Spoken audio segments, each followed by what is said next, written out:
by Oscar Wilde, X.C.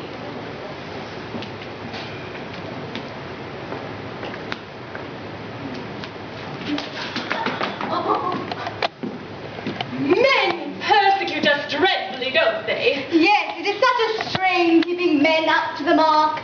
They are always trying to escape from us. It seems to me that it is we who are always trying to escape from them. Men are so very, very heartless.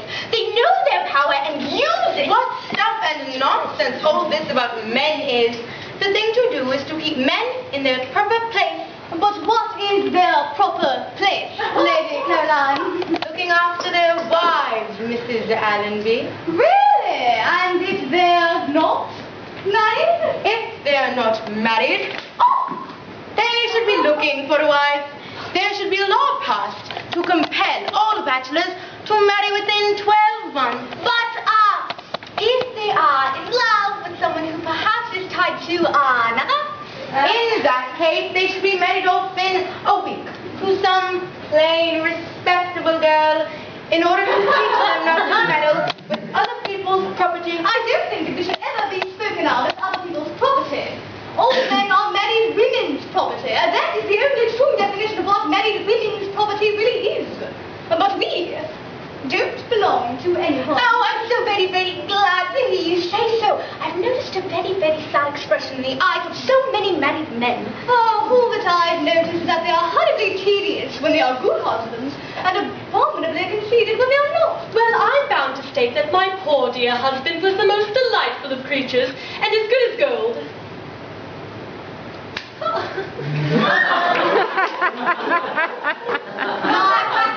It's sort of a promissory note. I'm tired of meeting him. My dear, I believe you're really very happy in your married life, that you like to hide your happiness from others. I assure you I was horribly deceived in earnest. Oh, I hope not, dear. I knew his mother quite well. She was a Stratton. Victoria Stratton. I remember her perfectly. A silly, fair-haired woman with no chin. A very strong chin, a square chin. Ernest's chin is far too square. But do you really think that a man's chin can be too square? I think that a man should look very, very strong and his chin should be quite square. Oh, then you should certainly know Ernest. It is only fair to tell you beforehand he has got no conversation at all. Oh, I adore silent men. Oh, Ernest isn't silent. He talks the whole time, but he's got no conversation. What he talks about, I don't know. Have you never forgiven him then? Was there something very wrong that Mr. Allenby did? Did he become angry with you or say something that was unkind or true? Oh, dear, no. Ernest has been invariably calm.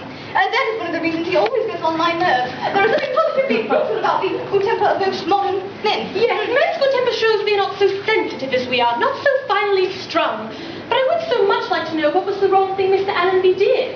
Well, I will tell you, if you solemnly promise to tell everybody else. Thank you. Thank you. I will make it a point of repeating it.